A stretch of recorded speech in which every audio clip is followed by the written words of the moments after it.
My name is Ahmed Badr. I'm 18 years old and I am a writer and former refugee from Iraq. On July 25th, 2006, it was the first night I spent away from home. And then the next day, my dad came to pick me up. We were driving back and then we stopped at a red light and he took one of those deep parental breaths and he said, "Ahmed, our house was bombed last night." After that, my dad was like, "Okay, we're not staying here." And we left and moved to Aleppo in Syria. I didn't really have that much time to stop and think, oh, how do I adjust to this? And to this day, I think that's something that's a constant where you never really have time to think, oh, how do I adjust to this? It's kind of like, oh, you have to adapt to survive, and that's what you're gonna do. We found out about the UN refugee resettlement program. About 6 months later, after interviews and after background checks and a whole process, we received a phone call and they said we have 4 one-way tickets to Sioux Falls, South Dakota. My English really started to accelerate because I really wanted to make friends in the apartment complex where we were living. And I went into class. I go in and immediately everyone was sitting in groups, right? And as a kid, you go in, you're like, who wants to sit by me? Where am I going to sit? That's an important thing for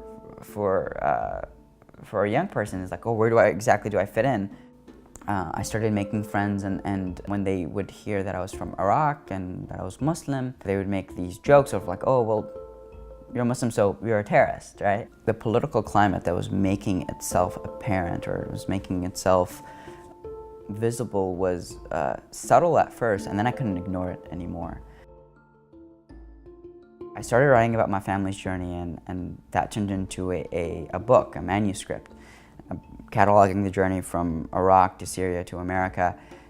And all of a sudden, this whole world opens, and I'm like, oh, well, people actually want to hear about this stuff.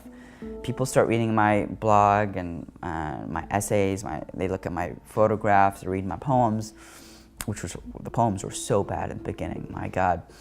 But then I thought, okay, why don't I give that space, that way I was able to empower myself to other people. So junior year comes around and I launch Narratio. So Narratio is an online platform for youth empowerment through creative expression. So we publish poetry, photography, art, and stories from all over the world. Throughout my work, I've spoken to refugees and migrants who are kind of struggling and trying to figure out this dual identity. I felt that by thinking that I was different from other people, that I was creating a distance and a separation. But eventually I started to realize that we're really united by our differences as much as we are by our similarities. The dominant narrative when people hear the word refugee is equated with blood, violence, and war. And that's usually where the story starts and where it ends. That's not really how it should be. That's really only where the story starts. When my parents first came to America and had to find jobs and they had to struggle financially, that's not a refugee-specific problem. That's an American problem. That's a global problem. The refugee narrative or the migrant narrative really needs to be expanded and extended. I'm a refugee from the Congo. I'm a refugee from Iraq. I'm a refugee from Palestine. Yes, I'm here. Yes, there are people that don't want me to be here because of who I am. But I'm willing to engage with those people and tell them about where I came from and tell them that I'm not here to take something away. I'm here to contribute and live just like you.